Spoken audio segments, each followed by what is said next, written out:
What's up? How you doing? Coach Izzo was really emphatic when he talked about the events that happened yesterday at the Capitol. Definitely had you guys back too. Can you talk about you being the leader and what it means when things are happening in the world and you guys got to get ready for a game like Purdue, but guys still have issues? What is it like for the teammates to deal with those type of things? I think it's difficult because at the end of the day we are American citizens, so it is disheartening and sad to see that going on, and so you have to have that fine balance because like you said, we do have a game coming up, and so we have to realize that if we're not focused and in the best mindset that we can possibly be to be the best we can be on our platform, then we're actually hindering ourselves to be able to promote the change that we can possibly promote through being able to bring healing and encouragement.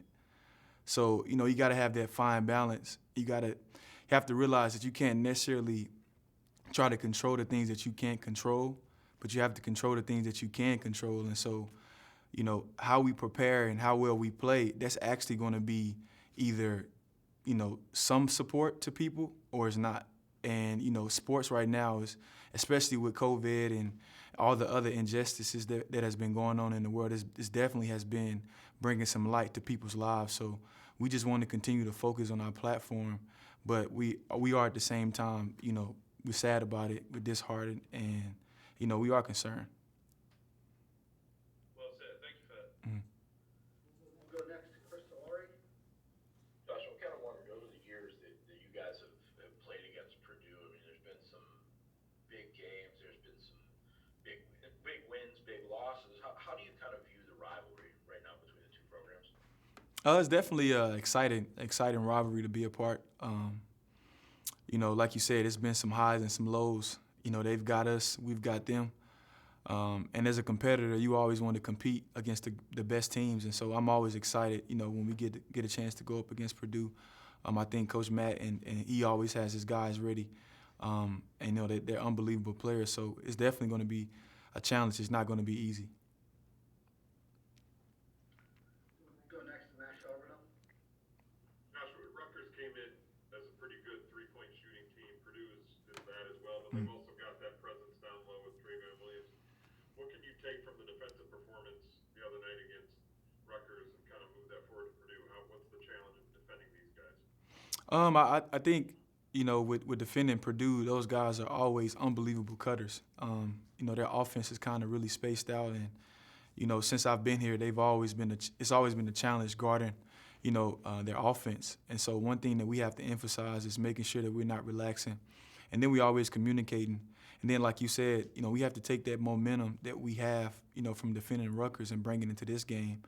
I think, with how we played Rutgers, that was probably uh, the best game we had in terms of being consistent, for almost 40 minutes in terms of defending.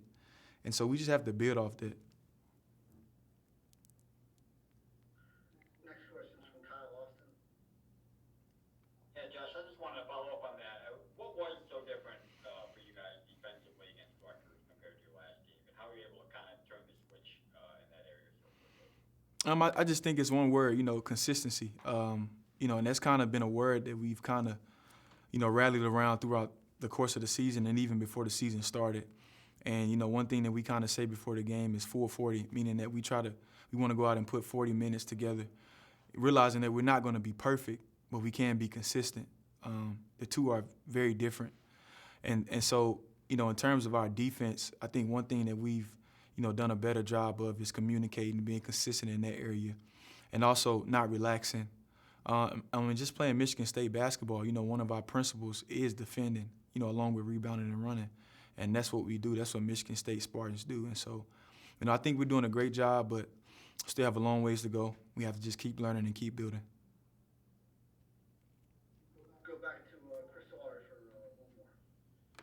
I kind of wanted to see where you feel that Rocket is right now, both in his transition with playing some point guard, as well as right now shifting back to two guard more. Um, what have you kind of counseled him on in maybe having a few limited minutes right now to kind of make some adjustments? I think one of the hardest things to do in life is to be able to be consistent when you're going through a process. And Rocket is kind of going through a process right now. Like you said, he's he's playing a little bit of the one while still trying to play the two. And, it's so many different dynamics that you see that he's having to deal with. And so the thing that I kind of encourage him about is just making sure that he continues to just be who he is. He doesn't have to go out and be somebody that he's not. Coach wouldn't put him in a position that he didn't think he was capable of being in. And so, at the end of the day, he just has to continue to be himself. And so that's what I just, try to encourage him with, just reminding him that, hey, just be you. Being you is what got you here. And, along with everything else, you just have to continue to just keep trying to learn and just keep moving forward. And, he's done an unbelievable job, with dealing with that process because it's not easy. It's not easy being a point guard here at Michigan State. I know a lot of people, they do it so well. You get so used to Cassius. Cassius did it so well here, but he even took his lumps. And Coach is hard on his point guards. And so, but Rock is capable of it. And like I said, he's in the process, and I think he's doing a good job. For you, just kind of as a follow, I noticed you've kind of, in a lot of ways, taken him under your wing. You've done that with Aaron. Do you feel like coaching's in your future at all? I think some type of leadership,